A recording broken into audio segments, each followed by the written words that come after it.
Facebook hack: how YouTube videos are teaching hackers to hack into your Facebook account.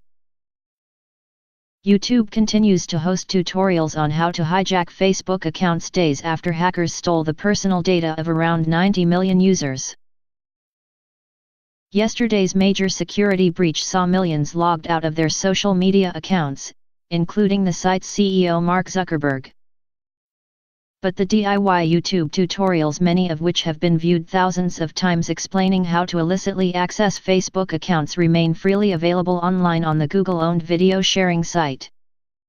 The bombshell arrives as Facebook faces what could be the biggest class action lawsuit in history over the incident and a growing clamor for Mr. Zuckerberg to be held to account for the hack. The videos allegedly show how to illegally access a user's profile by stealing their access token, a special code that grants access to the site without repeatedly entering their password. The hackers who carried out the assault could have drawn on a vast public database of knowledge about Facebook's vulnerabilities to hone their skills. The criminals, whose identities are still unknown, were able to exploit bugs in Facebook which could give them control of up to 90 million user profiles, allowing them to see intimate details of users' private lives. Any bank details shared in messages would also have been exposed. Facebook faces a growing backlash over the cyber attack, which is one of the largest ever recorded. MPs have voiced their desire to use the law to force the Facebook CEO to appear before Parliament.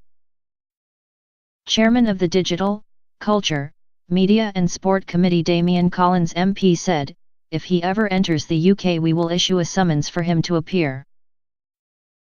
Lawyers in the US have already signed up claimants to begin a class action lawsuit over Facebook's hack, and it is believed UK users who were hit could also begin legal action.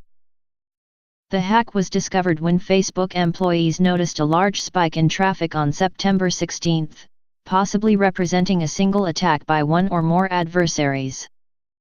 But Bo Woods, a cybersecurity fellow at the Atlantic Council, said it was likely the vulnerability had already been identified by other attackers in the 14 months since it was introduced.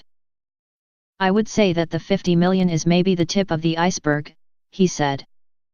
"It's not uncommon to have multiple adversaries over time, varying in sophistication, and it's just the clumsiest one that alerts the palace guards."